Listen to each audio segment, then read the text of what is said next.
भगवत गीता का 10वां अध्याय कर रहे हैं हम, विभूति योग। भगवान स्वयं बता रहे हैं कि भगवान क्या है, भगवान कौन है, भगवान कहाँ रहते हैं, उनका घर कहाँ है, उनका द्वार कहाँ है, उन तक जाना कैसे है, उनको पाना कैसे है। तो इस अध्याय के माध्यम से हम बहुत कुछ समझ सकते हैं। तो गुरु का, प्रभु का स्मरण करके हम आरंभ करते हैं। ॐ अखण्डमण्डलाकारं व्याप्तं येन चराचरं तत्पदं दर्शितं येन तस्मै श्री गुरुवे नमः। ध्यानमूलं गुरुर्मूर्ति पूजामूलं गुरुर्पदम् मंत्रमूलं गुरुर्वाक्यं मोक्षमूलं गुरुर्कृपा। वसुदेवसुतं देवं कंसचाणूरमर्दनं देवकी परमानन्दं कृष्णं वन्दे जगद्गुरुं। जय श्री कृष्ण।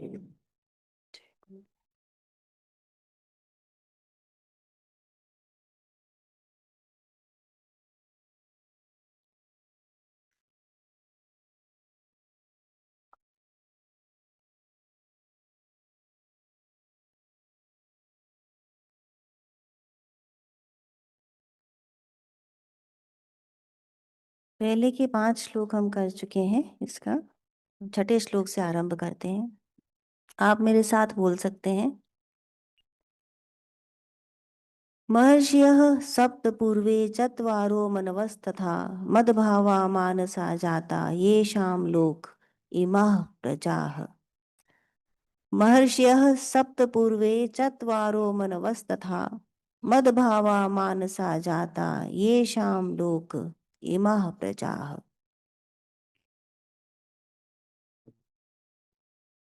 तो भगवान इसमें बता रहे हैं कि जितने भी सप्त महर्षि हुए,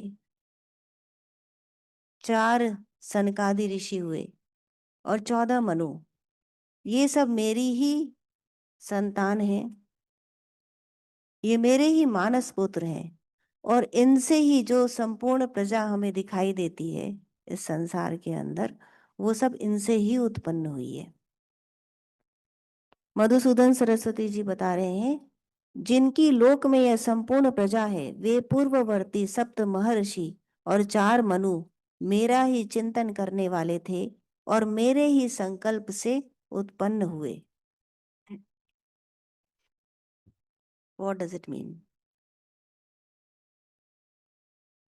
क्या कहना चाह रहे भगवान?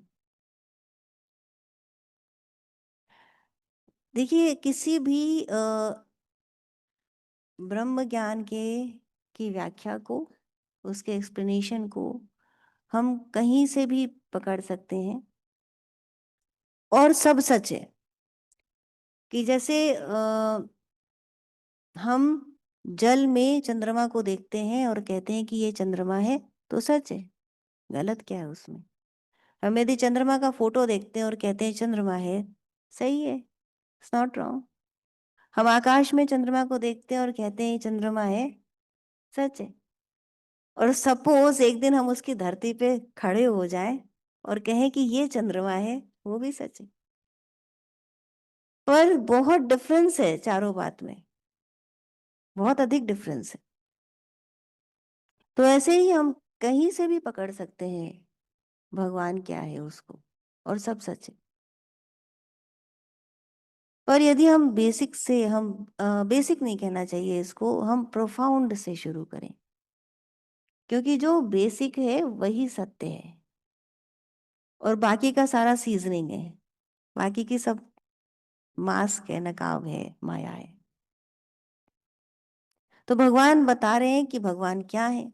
अब यदि हम सोचें कि भगवान क्या है, तो हम एकदम जो ट्रुथ है, जो सत्य है, वहां से शुरू करते हैं। हमें दिखता क्या है? हमें आसपास अपना परिवार, अपने लोग, अपने संसार दिखाई देता है, हमें पेड़ पौधे जानवर दिखाई देते हैं, हमें मकान दिखाई देते हैं, ईंट पत्थर, आकाश वायु जल दिखाई देता है। भगवान कहाँ है? Is nowhere. हम क्या करते हैं, हम एक परिकल्पना करते हैं, लोगों से सुनते हैं, शास्त्रों में पढ़ते हैं, गुरुओं से हमने सुना पढ़ा कि ऐसा है भगवान, और हमने उसको मान लिया। फिर क्या होता है कि ठीक है भगवान है, कहीं पर है, कोई होगा, भगवान है, चलिए मान लिया, हमको बहुत बढ़िया विश्वास है भगवान है। लेकिन अब कार्य व्यवहार तो हमको इसी संसार के संग करना है ना, जो हमको रोज रोज दिखाई देता है। और जब हम उससे कार्य व्यवहार करते हैं तो हम उससे कुछ चाहते भी हैं। कुछ भी हम चाह सकते हैं। कभी हम एक कपड़ा खरीदना चाह सकते हैं, कभी हम एग्जाम में पास होना चाह सकते हैं, कभी हम और बड़ी बड़ी चीजें, जमीन जायदाद खरीदना, या अपने घर में पुत्र रत्न की प्राप्ति, बच्चों के विवाह, एनीथिंग, डिजायर्स आर मेनी। कुछ भी चाह सकते हैं, और जब वो पूरी नहीं होती, या जैसा कुछ है उसमें से कुछ माइनस हो जाता है, तो जिसको कहते हैं ना कि जो अप्रिय है, तो हमें दुख होता है। तो बेसिकली ये संसार हमें सुख कम और दुख ज्यादा देता है। हर सुख की अंतिम स्थिति दुख है। ऐसे बढ़ता है सुख का लेवल, ग्राफ, और अपने टॉप पे पहुंच के नीचे गिरना चालू हो जाता है तुरंत। तो इसीलिए गौतम बुद्ध ने इसको दुखाले कहा, और भगवान श्री कृष्ण ने भी इसको 8वें अध्याय में दुखाले कहा। और अब इस अध्याय में 7वें में भी उन्होंने बताया, 9वें में भी बताया, और 10वां अध्याय पूरा का पूरा विभूति योग, जहां वो कह रहे हैं बेसिकली कि ये जो संसार है, इसमें तुम जो भी कुछ विलक्षण दिखाई दे रहा है, दैट इज मी, वह मैं हूं। और जो भी कुछ है वह मैं ही हूं। जो विलक्षण दिखाई दे रहा है वह भी मैं हूं। जो कुछ विलक्षण, अब विलक्षण क्या है? विलक्षण तो सब कुछ है। यदि हम एक रेत का दाना भी उठाते हैं, वो भी अद्भुत है, वह भी उसकी विभूति ही है, वह ब्रह्म ही है। तो फिर यदि वह भगवान है, यदि ये पूरा संसार भगवान है, तो फिर दुख में कैसे? फिर वो हमें दुख क्यों दे रहा है? भगवान है तो उसे हमें आनंद देना चाहिए, फिर वो दुख क्यों दे रहा है? तो ये बहुत अच्छी तरह भगवान ने ही बताया है कि यदि तुम उस संसार में संसार को देख रहे हो, what is sansar? What we have created, that is sansar. इसमें जो कुछ मेरा है, ये पूरा जगत है, पूरा जगत है, पूरा यूनिवर्स। लेकिन हम उस पूरे यूनिवर्स को मेरा नहीं कहते। हम किसको कहते हैं? अपने परिवार को मेरा कहते हैं, अपने धन संपदा को मेरा कहते हैं, और हमको सुख दुख भी उसी से होता है। वो आ जाता है तो सुख होता है, चला जाता है तो दुख होता है। तो सुख और दुख का कारण मेरा क्रिएटेड जगत है। तो दैट इज संसार। तो वो जो संसार है वो दुखालय है। तो भगवान कह रहे हैं कि यदि तुम इसके संग ये आदान प्रदान, ये सिस्टम शुरू रखोगे, ये चलता रहेगा, तब तक ये दुखालय है। और यदि तुम इसमें ये देख लो कि ये सब कुछ मैं ही हूं, मैं मतलब भगवान, तो फिर तुम्हें दुख नहीं होगा। तो उसको ये शिफ्ट करने का तरीका क्या है, ये कैसे शिफ्टिंग की जा सकती है, और कैसे उसको पाया जा सकता है, ये इसके आगे के श्लोकों में भगवान ने बताया है। पर उसके पहले ये बात को बहुत गहराई से समझना जरूरी है, दुखालय और सुखालय। कि यदि मैं और मेरा संसार है तो यह दुखालय है, और यदि वही वह वसुदेव सर्वम, तो सुखालय। कि जो कुछ व्यक्त दिखाई दे रहा है, whatever is there in direct perception. अब थोड़ा सा ब्रॉडर पर्सपेक्टिव। अभी तक मैं और मेरा का पर्सपेक्टिव था, अब उससे और अधिक ब्रॉड, कि जो कुछ दिखाई दे रहा है, जिसके पास भी एक रूप है, एक आकार, एक फॉर्म है, और जिसको हमने नाम दे रखा है, वो सब कुछ उसका व्यक्त, मैनिफेस्टेड फॉर्म है। किसका? उस परमात्मा का जो सब जगह है। वो केवल एक सुप्रीम बीइंग के रूप में नहीं है। जो फर्स्ट अंडरस्टैंडिंग थी वो ये थी कि भगवान क्या है कोई somewhere, someone, like Superman, he is there. अब दूसरी बात क्या है कि he is everywhere, सबके अंदर है, in and through he is everywhere. भगवान सर्वत्र है, सब जगह है, सर्वव्यापी है, भगवान ही की ही सत्ता है सबसे। तब क्या हो जाता है कि इसका जितना भी व्यक्त फॉर्म है, हमको ये पेड़ पौधे दिख रहे हैं ना, धूप, वायु, ये सब कुछ, ये बार्किंग ऑफ डॉग, ये क्या हो रहा है, ये डिस्टर्ब करती। लेकिन यदि हम सोचें कि ये भी भगवान ही है और ये स्वर भी भगवान ही है, तो क्या ये डिस्टर्ब करेगा? नहीं करेगा, तब वो परेशान नहीं करेगा। तो इस तरह से संपूर्ण सत्ता के अंदर जब हम भगवान को देखने लगते हैं तो ये उसका व्यक्त रूप है। पर इससे भी जो गहरा रूप है, द थर्ड अंडरस्टैंडिंग, कि इसका जो अव्यक्त रूप क्या है, जो दिखाई नहीं दे रहा, वो सत्ता क्या है। क्योंकि जब तक हम आकारों को देखते हैं तब तक उनके अंदर लिमिटेशंस हैं, बंधी हुई हैं। उनके अंदर वो गरिमा, वो सत्ता, वो ऐश्वर्य हमें दिखाई नहीं देता जो हम भगवान में इमेजिन करते हैं या चाहते हैं। तो उससे बाहर निकल के जब हम देखें कि जो कुछ नहीं दिखाई दे रहा, निराकार स्वरूप ब्रह्म का, दैट इज एवरीवेयर, और उसी निराकार स्वरूप से ये प्रकट हो रहा है, तब एक ब्रॉडर, एक मच ब्रॉडर पर्सपेक्टिव मिलता है हमको भगवान का, हु इज एवरीवेयर एवरीथिंग। सभी कालों में वो था, जब कुछ नहीं था तो वही था, जब कुछ है तब भी वही है, जब कुछ नहीं रहेगा तब भी वो रहेगा। एक सॉन्ग सुन रहे थे, बहुत प्यारा, कुन फाया कुन, सुना होगा आप लोगों ने। जब कुछ नहीं था तब मैं ही था, जब कुछ है तब मैं ही हूँ, जब कुछ नहीं रहेगा तब भी मैं ही। तो कौन सा धर्म हमको अगेंस्ट शिक्षा दे रहा है? सभी वही बता रहे हैं ना, उसी सत्ता को बता रहे हैं, सारे रिलीजन उसी सत्ता को बता रहे हैं। ये सिर्फ हमारी अंडरस्टैंडिंग का, हमारी लिमिटेड सोच का फर्क है कि हम अलग अलग करते चले जाते हैं। जब सब कुछ उसी की सत्ता है तो फर्क कहाँ है? अलग कौन है? कोई नहीं। यही यही अध्यात्म है। This is spirituality which goes beyond all boundaries, all boundaries.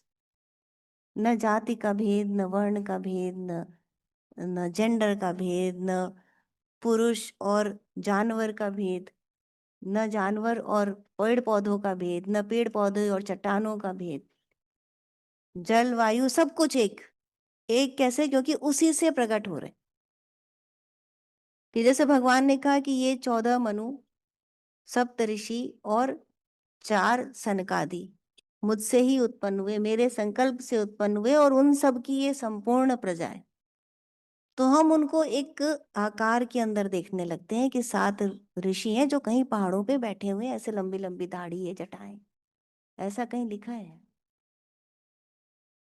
But we have imagined, और जैसे ही हम आकार देते हैं वैसे ही हम उसको बहुत संकीर्ण कर देते हैं, बांध देते हैं।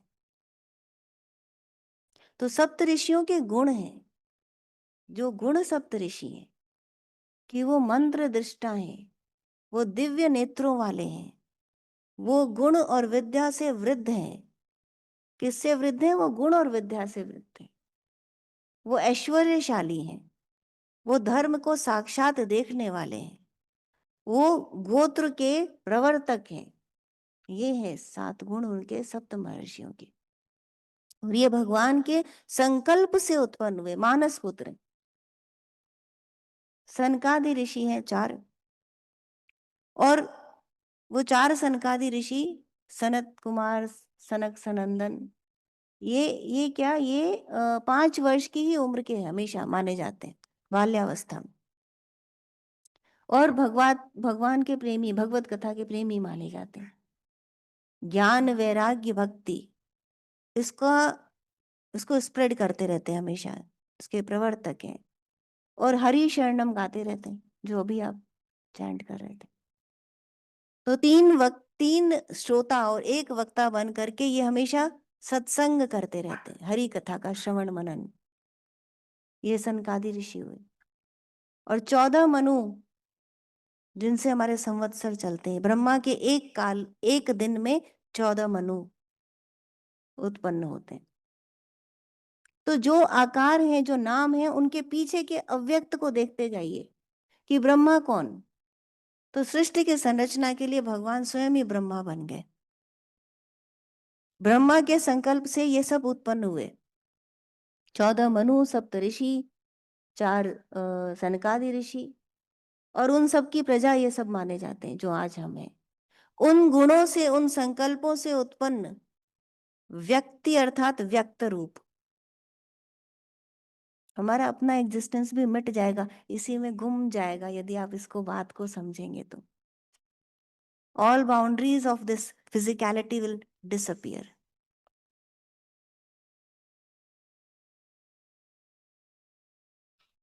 It goes so deep.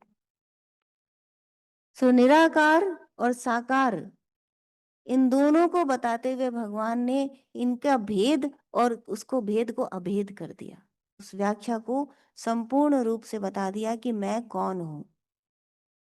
कि तुम मुझे पत्तों फूलों में, तुम मुझे मंदिर में, तीर्थों में, मंत्र में, जप में, माला में ढूंढोगे तो मैं नहीं मिलूंगा।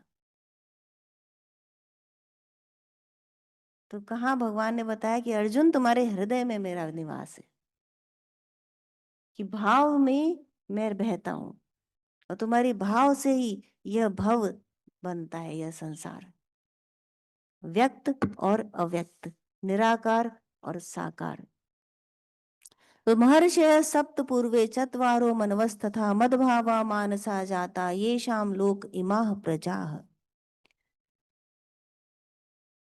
भृगु, मरीचि, अत्रि, पुलत्स्य, पुलह, कृतु और वशिष्ठ, इन 7 पुत्रों की मन से रचना की। ये 7 ब्रह्मा के मानस पुत्र हैं। सनक, सनंदन, सनातन और सनत कुमार, ये 4 महर्षि हैं।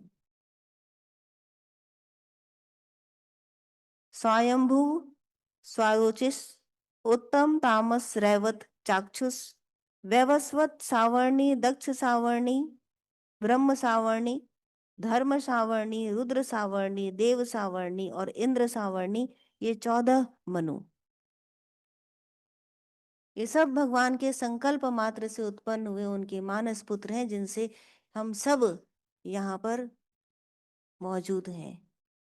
तो थिंक बियॉन्ड एनी फॉर्म।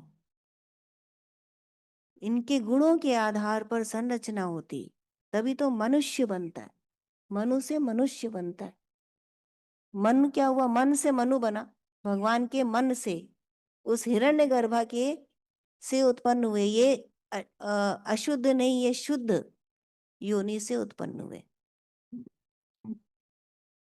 जब जन्म होता है गर्भ से तो अशुद्ध माना जाता है, क्योंकि उसमें भयंकर पीड़ा होती है। और जब इस प्रकार जन्म होता है हिरण्यगर्भ अर्थात जो मानस पुत्र है, the golden womb of Lord, उससे जो उत्पन्न होता है संकल्प के द्वारा, वो शुद्ध योनि, शुद्ध जन्मा कहा जाता है। तो they are divine, the divine characteristics, जिससे कि व्यक्त आया। कि जैसे आपने ओम कहा, और उस ध्वनि से एक यदि रेत की ढेरी बनाएंगे और आप कोई म्यूजिकल नोट्स बनाएंगे तो उसमें संरचना बन जाएगी। ठीक इसी तरह अव्यक्त से व्यक्त का निर्माण होता है। ये भगवान की विभूतियां। एताम विभूति योगम चमम यो वेत्ति तत्वतः सो अविकम्पेन योगेन युञ्जते नात्र संशयः। भगवान बता रहे हैं कि जो जो बात कह रहे हैं वो यदि उसको अच्छी तरह समझ ले जो, तो वो अविकम्प योग में स्थिति प्राप्त कर लेता है। अविकम्प अर्थात अविचल। भगवान के अंदर उसकी स्थिति अविचल हो जाती है। विचलित किसकी स्थिति होती है? कि जिसके लिए भगवान एक सुप्रीम बीइंग है, कि कहीं है और कहीं नहीं है। ये जनरली सभी के लिए होता है, 99.9999%। दिस इज द ट्रुथ कि भगवान कहाँ है? भगवान यहाँ है। यहाँ हम चप्पल पहने बिना आते हैं, वहां हम चप्पल पहन के चलते हैं, है ना भेद? तो भगवान है कहीं पर और कहीं पर भगवान नहीं है। पर जिसकी इस योग में स्थिति हो जाए कि उसके लिए ये सब कुछ ब्रह्म है, कोई डिफ्रेंसिएशन ना हो, तो उसकी स्थिति भगवान में अविचल होती। कुछ भी हो जाए, फिर चाहे कैसी भी विडंबना आ जाए, उसका उसकी श्रद्धा, उसका धैर्य डिगता नहीं। तो जैसे यदि जोत जल रही है बहुत सारी और सब हिल रही है वायु आने से, लेकिन एक जोत है जो बिल्कुल हिले डुले शांत जल रही, तो फर्क लगेगा ना, फर्क पता चलेगा कि इतनी वायु चल रही, इतना हवा आ रहा है, इतना तूफान चल, सब हिल रहे और ये कैसे अडिग है। तो बस वैसे ही जिसका भगवान में योग में स्थिति हो जाती है, जो इस विभूति योग को समझ लेता है, उसकी वैसे ही अविकम्प स्थिति हो जाती है। एताम विभूति योगम च मम यो वेत्ति तत्वतः। इसमें दो शब्दों को समझना आवश्यक है, विभूति और योग। तो योग का यहाँ पर थोड़ा सा अलग अलग भिन्न भिन्न जगह पर योग को हम अलग अलग तरीके से देखते हैं शब्द को। तो यहाँ पर जो योग है वह योग माया का योग है। वह योग है जो युक्ति है, जो प्रभाव है, कि जिससे भगवान रचना करता है।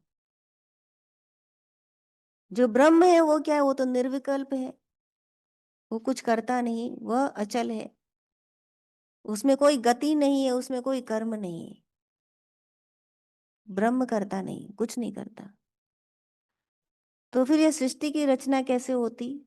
तो योग माया के द्वारा भगवान कहते हैं मैंने सृष्टि की रचना की। तो योग is what? That is power, शक्ति, दिव्यता, प्रकाश। अब हम देवी जी की साधना करते हैं, दुर्गा जी को देखते हैं, भगवान की शक्ति है, तो हम एक आकार बनाते हैं। तो वो आकार तो हमारे लिए कुछ नहीं करता, जो मिट्टी का आकार बनाते हैं वो कुछ नहीं करता है, उसके अंदर जो पावर है, जो अव्यक्त है, जो निराकार है, वो करता है। तो दैट पावर, वो योग है भगवान का। और विभूति क्या है? कि जो हमें दिखाई दे रही, दैट ग्लोरी ऑफ गॉड, वह विभूति है। भगवान का जो ऐश्वर्य है वह विभूति। कि जैसे भगवान ने कहा कि पर्वतों में सुमेरु पर्वत, नागों में वासुकी नाग, ये मैं हूं। अभी 20 भाव बताए भगवान ने, 14 मनु बताए, सनकादि ऋषि बताए, सप्त ऋषि बताए कि ये विभूतियां हैं मेरी, ये मेरा प्रकट रूप है, इसे देखो। और इसके माध्यम से ही तुम मेरे निराकार को समझ सकोगे। यदि तुम देवी प्रतिमा को स्थापित करोगे, तब तुम जानोगे कि इसका प्रभाव क्या है, जो इसके पीछे है, जो मेरा निराकार सत स्वरूप है, उसको तुम तभी जान सकोगे। तो एक एक एक एक के अंदर हम उसके प्रभाव को देखते हैं, और तब हम जानते हैं कि ये तो सर्वत्र है। कि यहाँ बैठ करके भी हम उस, जिस भी भगवान को आप मानते हैं, चाहे आप भगवान शिव को मानते हैं, चाहे आप राम को, कृष्ण को, देवी को, किसी को भी मानते हैं, तो यहाँ बैठ के उसका चिंतन कर सकते हैं कि नहीं? तो यहाँ क्या मूर्ति मौजूद है? नहीं, पर उसका प्रभाव है। यहाँ बैठ के आप प्रार्थना करेंगे तो क्या पूरी नहीं होगी? होगी ना। और आपको लगता है आप मंदिर में बैठ के प्रार्थना करते हैं तो ज्यादा अच्छी होती है, या ज्यादा सक्सेस होती है, आपको उसका रिजल्ट मिलता है? वो ऐसा क्योंकि आपको मन को स्थिरता मिलती है, वो आपके मन को आधार देता है कि आप मंदिर में बैठे। अदरवाइज तो भगवान ने बताया ना अभी पहले की पत्रम पुष्पम फलम तो यम यो में भक्त्या प्रयच्छति, तुम जो मुझे दो वो मैं ग्रहण करता हूँ, ग्रहण मैं ही करता हूँ। पर मैं कौन हूँ? भगवान ने पहले भी बताया, अहम क्रतुरहम यज्ञ, इस तरह कह के भगवान ने बताया कि मैं ही यज्ञ की संपूर्ण प्रक्रिया हूँ, स्वयं यज्ञ भी मैं ही हूँ। रसोहम अपसु कौन्तेय प्रभास में शशि सूर्य हो, कि मैं ही सूर्य में प्रभा मैं ही हूँ, चंद्रमा में रश्मि मैं ही हूँ। मैं ही हूं। तो he is everywhere, that God factor, भगवान एवरीवेयर, सब जगह में, सब काल में, कल भी था और कल रहेगा भी। ऐसा नहीं कि वो टाइम बाउंड है। तो ही इज एवरीवेयर, एताम विभूति योगम चमम यो वेत्ति तत्वतः, कि जो इस प्रकार जान लेता है मेरे विभूति योग को, तत्व से जान लेता है, अर्थात इस बात को जान लेता है कि जो अभी एक्सप्लेन करने की कोशिश की जा रही है कि निराकार भी मैं हूं और साकार भी मैं हूं, कि मेरे अतिरिक्त और कुछ है ही नहीं। तत्वतः शब्द का अर्थ है माया रूप उपाधि, और उसके कार्य तथा माया रूप उपाधि से रहित परमात्मा के स्वरूप को यथार्थ रूप से जानना, कि जो कुछ माया है वह भी मैं हूं, और जो कुछ माया के बियॉन्ड है वह भी मैं हूं।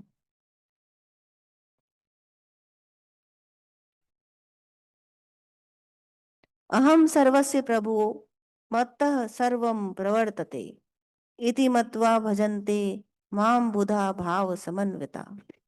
वेरी वेरी वेरी प्रोफाउंड श्लोक,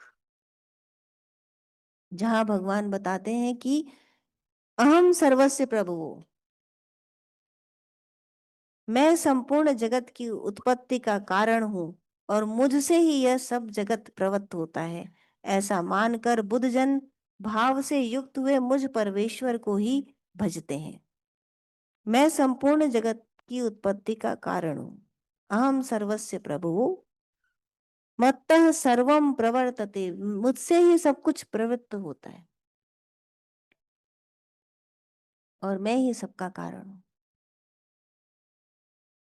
यदि आप गहरे इसको सोचेंगे, मनन करेंगे, चिंतन करेंगे, तो बहुत अद्भुत लगेगा, आश्चर्य लगेगा, और हृदय में एक करुणा, एक ग्रेटिट्यूड आएगा towards that lord who is everywhere, the reason of everything, कारण, कारण बिंदु। जैसे बीज है ना, बीज क्या होता है, प्रकाशित हो जाता है, पेड़ बन जाता है। आप जब सोते हैं तब क्या होता है, एक तो जागृत अवस्था है जिसमें आप ये सब देख रहे हैं, जब सोए तो क्या हुआ, क्या तो ड्रीम स्टेट है, स्वप्न देख रहे हैं। अब स्वप्न में क्या है, आपकी चेतना ने ही उस स्वप्न को बनाया है। जो कुछ आप नहीं जानते वो तो कभी नहीं आता ना, जो कुछ आप जानते हैं, आपने कभी देखा, सोचा, समझा, वही आता है आपके स्वप्न में। तो who is making that dream, उस ड्रीम का क्रिएटर कौन है, आप ही है, और आपकी अपनी सत्ता उस ड्रीम सत्ता में है। लेकिन जब बहुत गहरी नींद आती है, जब उठ के कहते हैं ना पता ही नहीं चला कि मैं कहाँ था, कैसे सोया, कितना हो गया, वो समय, तो सब कुछ जो चेतन सत्ता में है वो सब कुछ घनीभूत होकर बीज रूप में उसमें उस समय रहता है। ऐसा नहीं होता कि वो नष्ट हो जाता है, वो रहता है, और जैसे ही आपकी आंख खुलती है वो बीज प्रकट होकर के व्यक्त सत्ता बन जाता है। तो कारण रूप क्या हुआ, वो बीज कारणवादी, दैट इज द लॉर्ड। निमित्त अब कैसा कारण है, वो निमित्त कारण भी है और उपादान कारण भी है। There are two types of cause. कैसे इसको समझने के लिए हम एक क्लासिक एग्जाम्पल लेते हैं, कुम्हार का। कुम्हार क्या करता है, मिट्टी लेता है, घड़े बर्तन सब बनाता है मिट्टी से। तो अब इसमें बर्तन जो बना, उसके पीछे हम दो कॉज देखते हैं। एक तो मिट्टी है जो बर्तन बनी, और एक कुम्हार है जिसने बर्तन को बनाया। ये दोनों के बिना बर्तन नहीं बन सकता था। तो जो मिट्टी है उसे उपादान कारण कहते हैं, और जो कुम्हार है उसे निमित्त कारण कहते हैं। निमित्त कारण is the intelligent cause, the power, निराकार पावर, अव्यक्त। और जो मिट्टी है वो क्या है, उपादान कारण, वो व्यक्त कारण है। हमको मिट्टी दिखती है ना, मिट्टी से बना, मटेरियल कॉज। तो intelligent cause and material cause, that is निमित्त कारण एंड उपादान कारण, किसी भी चीज को बनने में। तो भगवान ने सृष्टि को कैसे बनाया? क्या कुम्हार की तरह बनाया? यदि भगवान केवल निमित्त कारण है, केवल निमित्त कारण, तो वो उपादान, वो मिट्टी कहाँ से आई?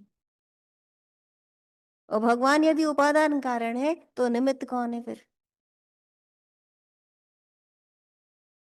तो जो भगवान है, जो ब्रह्म है, वो क्या है? वो निमित्त कारण भी है और उपादान कारण भी है, दोनों ब्रह्म ही है।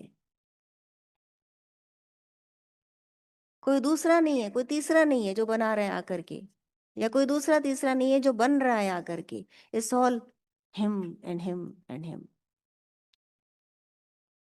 अब और समझने के लिए और क्लासिक एग्जाम्पल्स हम देखते हैं इसमें। क्लासिक एग्जाम्पल्स क्योंकि ये वेदों में दिए गए एग्जाम्पल्स, उपनिषद में है, गीता में है, कि जैसे कैसे बना ये समझने के लिए भगवान ने कहा ना, अहम सर्वस्य प्रभु मत्तः सर्वम प्रवर्तते, मुझसे ही सब कुछ प्रवृत्त है और मैं ही सबका कारण बिंदु भी हूं। तो किस प्रकार? तो क्या ऐसे कि जैसे कभी मकड़े को देखा है? वो जाला बुनता है, लटकता है, और आजकल हमारी बालकनी में एक मकड़ा 4-5 दिन से दिखाई दे रहा है, ऐसे ऊपर से नीचे लटकता है इतना बड़ा सा, और सुबह गायब, लेके अपना जाला अंदर समेट के चला जाता है और रात को फिर प्रकट हो जाता है ऐसे। तो इसी तरह से कि जैसे मकड़ा है, उसने क्या किया, जो जाला बनाया तो मकड़े के अंदर से ही जाला आता है, कोई बाहर से नहीं लेता।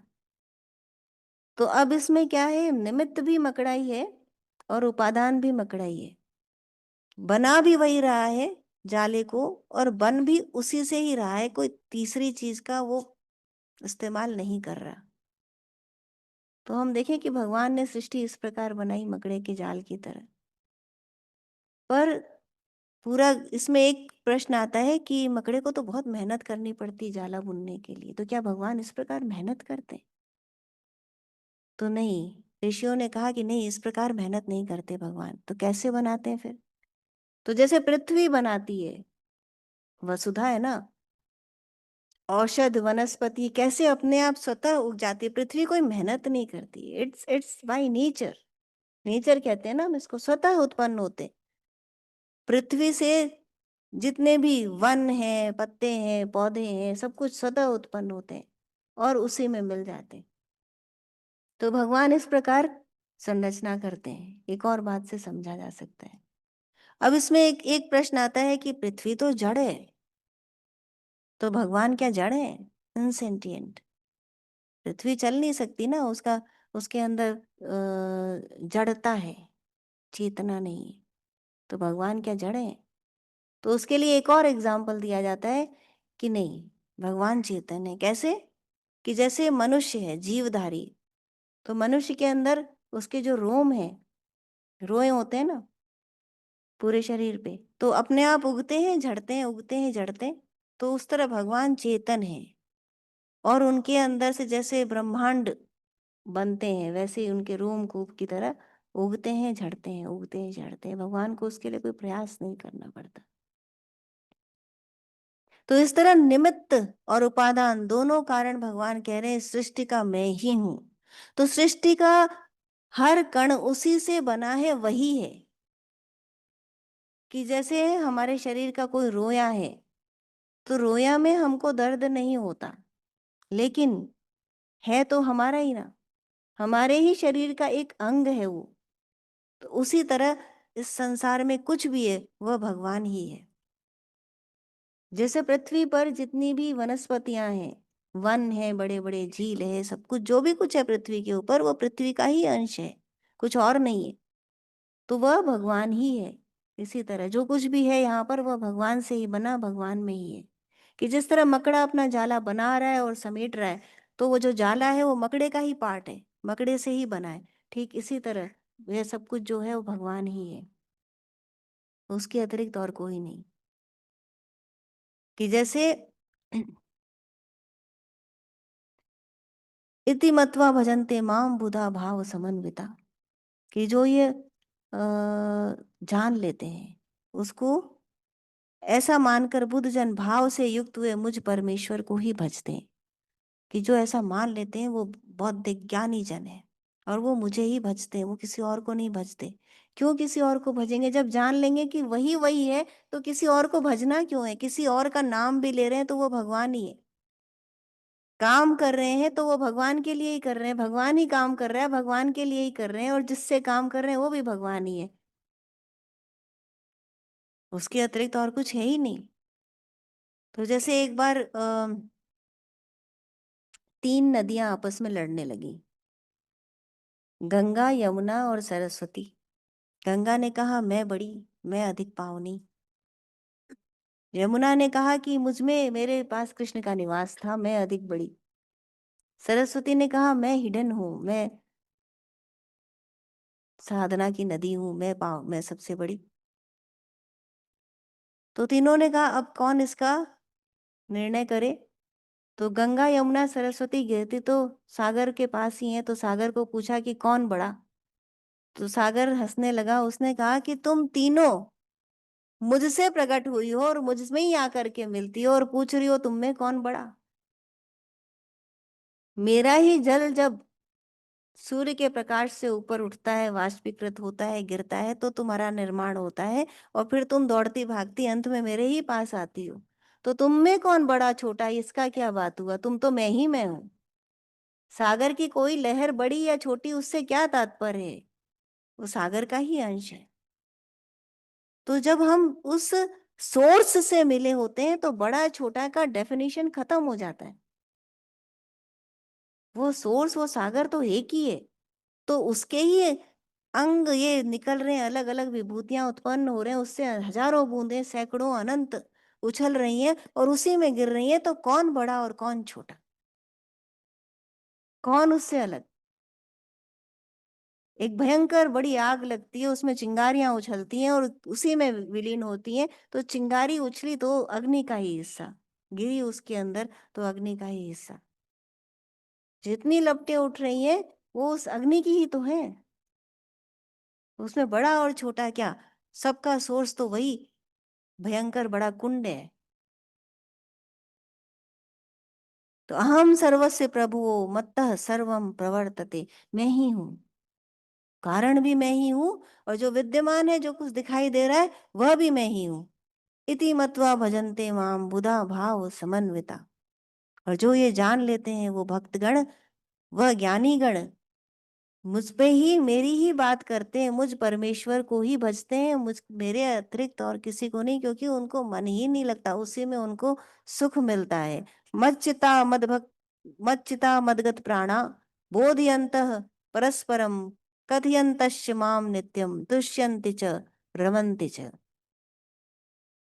मुझ में चित्त मन लगाने वाले और मुझ में ही प्राणों को अर्पण करने वाले भक्तजन विद्वत गोष्ठियों में परस्पर मेरा ही बोधन कराते हुए तथा मेरा ही नित्य कथन करते हुए संतुष्ट होते हैं और मुझ में ही रमण करते हैं। अब इसमें अलग अलग बातें हैं कि मच्चिता मदगत प्राणा, कि मुझ में चित्त मन लगाने वाले और मुझ में ही प्राणों को अर्पण करने वाले। तो अपने चित्त को क्या किया? भगवान में लगा दिया। भगवान के भाव से, चित्त क्या है? जो अंतःकरण है, जो हमारा मन है, वही चित्त है। हमारे मन में कितनी सारी बातें चलती है ना, ये संसार हमारे मन में रहता है सर्वदा, एज संसार। ये संसार हमारे मन में रहे सर्वदा एज द लॉर्ड, तो बात पलट जाएगी। उतना ट्रांसफर करना है, उतना शिफ्ट करना है, और दुखाले से सुखाले का निर्माण हो जाएगा। तो भगवान कह रहे हैं कि अपने मन में मेरे मन को मेरे भाव से भर दो। What ever is is him, वही है और उसके अतिरिक्त और कुछ नहीं। तो अपने चित्त को मेरे भाव से भर दो, अपने प्राणों को मुझ पर अर्पण कर दो। कैसे? कि हमारी इंद्रियां जाती हैं और वस्तुओं को ग्राह्य करती हैं, हमारे कान जाते हैं और उसको सुनते हैं, हमारी आंखें जाती हैं और संसार को देखती हैं, हमारा हाथ इस संसार को टच करता है, स्पर्श करता है। तो ऐसा करो कि जब तुम्हारी इंद्रियां बाहर को जाएं तब ईश्वर को ही स्पर्श कर रही हो, किसी और को नहीं। आंखें देख रही हैं, इतना सब कुछ अलग अलग विविध आकार दिखाई दे रहा है, लेकिन इसके अंदर ये सदा याद रहे कि ये वही भगवान है और कोई नहीं। तो आंखें क्या देख रही हैं? सदा उसको देख रही। कान क्या कर रहे हैं? सदा उसका श्रवण कर रहे हैं। अब अच्छे बुरे का भेद भी समाप्त हो गया।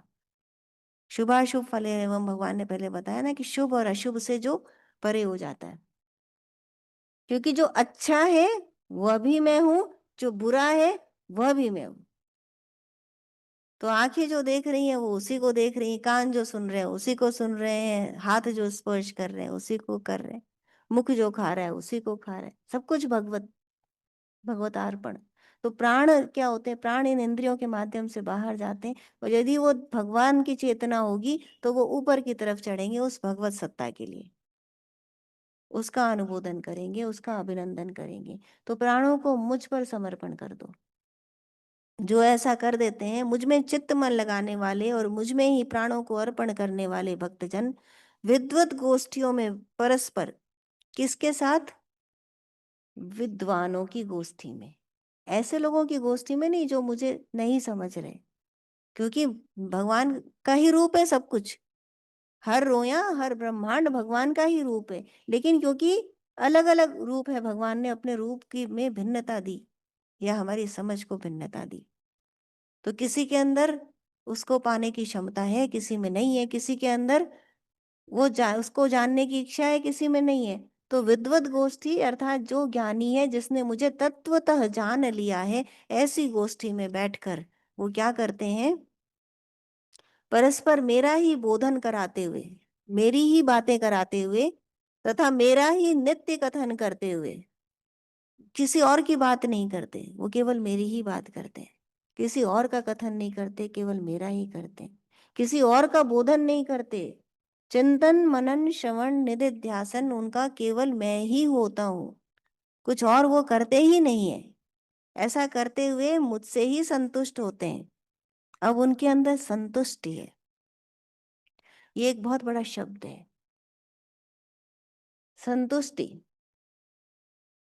तो ऐसा कहा जाता है, भागवत पुराण में लिखा है ऐसा कि संसार की किसी भी दिव्य से दिव्य वस्तु से जो संतोष मिलता है, वह भगवत अर्पण करी हुई बुद्धि के संतोष का 16वां हिस्सा भी नहीं हो सकता।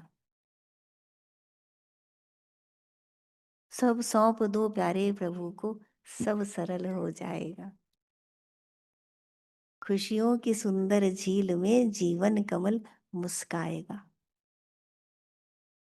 तो ये जो समर्पण है, इसमें जो संतोष है, ये किसी वस्तु से, किसी क्रिया से, पदार्थ से, किसी भाव से संसार की मिल ही नहीं सकता। पुराण कहते हैं उसका 16वां हिस्सा भी नहीं मिल सकता, जो भगवतार्पण की हुई बुद्धि में जो संतोष होता है। तो तुष्यंति च रमन्ति च, संतुष्ट होते हैं, भगवान का नाम लेके, उसकी कथा करके, उसके बारे में बात करते हैं तो वो जीते हैं। लेकिन एक बात और कि रमन्ति च, अब रमण भी वो वही कर रहे हैं, रहते भी वही हैं। रमण कर रहे हैं मतलब उनका आहार विहार उनका उसी के अंदर है, भगवान के अंदर ही। उनके लिए ये जो व्यक्त संसार है, यह प्रकट हो चुका है भगवत रूप में। तो कहीं भी बैठ रहे हैं तो वही वही है, कुछ भी खा रहे हैं तो वही वही है, कुछ भी सो रहे हैं तो वही वही है, कुछ कर रहे हैं तो वही है। तो रमण वही है। अब वो कोई भी स्थिति हो सकती है।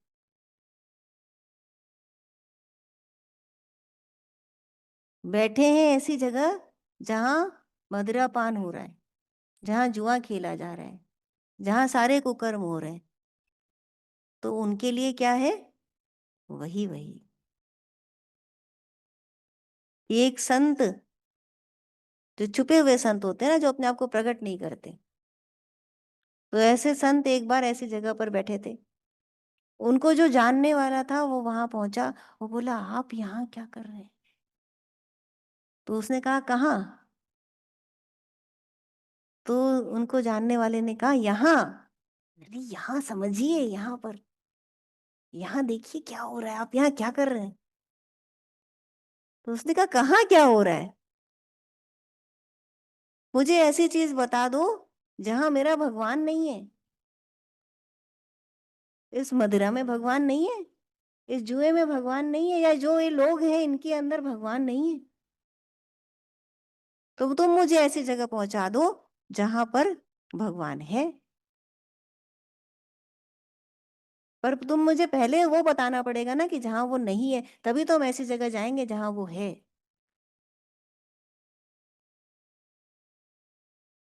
तो सबके अंदर वो, उसके अंदर बुराई नहीं आएगी। इस बात को थोड़ा समझिए कि अशुभ उसको छुएगा भी नहीं जिसने तत्व से भगवान को जान लिया। क्योंकि अशुभ एग्जिस्ट ही नहीं करता तब जिसने तत्व को पकड़ लिया, उसके लिए अशुभ नहीं है कहीं भी।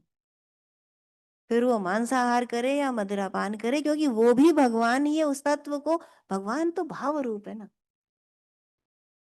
आप यदि अमृत पान कर रहे हैं लेकिन आपकी बुद्धि में राग द्वेष छल कपट है, तो वो अमृत भगवान नहीं है। लेकिन तत्व में यदि भगवान है, भाव में भगवान है, बुद्धि में भगवान है, तो आहार विहार सब भगवान है। तब केवल उसी की सत्ता है और किसी की सत्ता नहीं। तो फिर ये शरीर कहीं भी बैठा हो, लेकिन मन वहीं पर रमता है, उसी में संतुष्ट है, उसी में रमण कर रहा है। तो भगवान कह रहे हैं, मच्चिता मदगत प्राणा बोधयंतम बोधयंतः परस्परम कथयंतश्च माम नित्यम तुष्यन्ति च रमन्ति च। कि जो नहीं जानता वो आकार को पकड़े बैठा है, और जो जानता है वो निराकार में बह रहा है। जय श्री कृष्ण।